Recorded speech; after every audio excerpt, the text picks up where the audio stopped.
Welcome back today, guys, to another family devotion. And today's title is Seen but Not Recognized. And I want to begin with a question.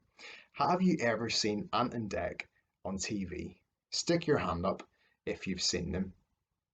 I'm sure most people's hands are up, especially if you like shows like Britain's Got Talent.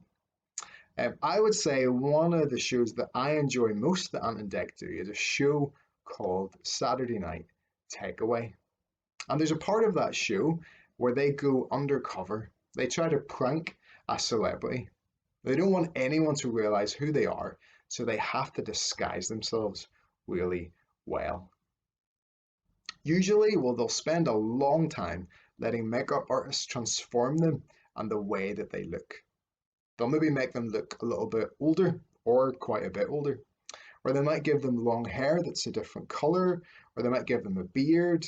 Then they'll have to wear different clothes, and they maybe will have like glasses or a hat, something that will help to hide their true identity. I thought if you haven't seen this part of the show before, that I would show you some of the disguises that they've had in the past. The first disguise I'm going to show you is one that they used on a TV show called American Idol, and they used this disguise to prank Simon Cowell. They came on to audition as singers, but they were really bad, and it was hilarious to see Simon Cowell responding to them. Then there was one they did where they wanted to make themselves look really old, and they pretended to be old friends. And one more, well, it shows them pretending to be a father and son working together in a plumbing business. But it's really funny because they pretended to have a really bad accident in the building they were working on, and they sprung a leak, and then nobody knew how to fix it, and it was hilarious to see it all happen. In our passage today from the Bible, we're told that there are two disciples and they're walking together. And as they walk, well, they're talking about what's been happening. We're told that Jesus begins to walk alongside them, but we're also given an important piece of information. They were stopped from recognizing that it was Jesus. Let's see what happens as we go to Luke chapter 24. Luke 24, verses 13 to 24 says this. That same day, two of Jesus' followers were going to a town named Emmaus. It's about 7 miles from Jerusalem, and they were talking about everything that had happened. While they were discussing these things, Jesus himself came near and began walking with them. But they weren't allowed to recognize Jesus. Then he said, "What are these things that you're talking about while you walk?" The two followers stopped. Their faces were very sad. The one named Cleopas answered, "You must be the only one in Jerusalem who doesn't know what's just happened there." Jesus said to them, "What are you talking about?" The followers said, "It's about Jesus of Nazareth. He was a prophet from God to all the people. He said and did many powerful things.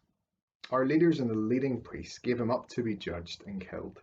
They nailed him to a cross, but we were hoping that he would free the Jews. It's now the third day since this happened, and today some women among us told us some amazing things. Early this morning, well, they went to the tomb, but they didn't find his body there. They came and they told us that they had seen a vision of angels. The angels said that Jesus was alive. So some of our group went to the tomb too. They found it just as the women said, but they did not see Jesus." Do you remember that the last time we were together, well, we saw that the disciples didn't believe the news that the women had told them. They didn't believe that Jesus was really alive.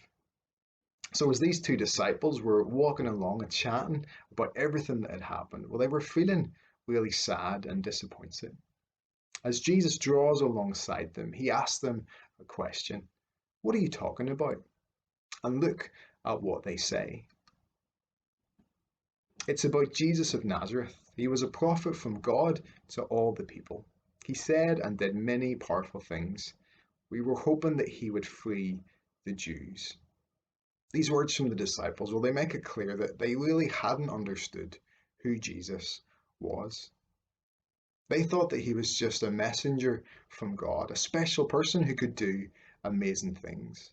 They'd hoped that he was going to defeat the Romans and set the Jewish people free from their authority and their rule.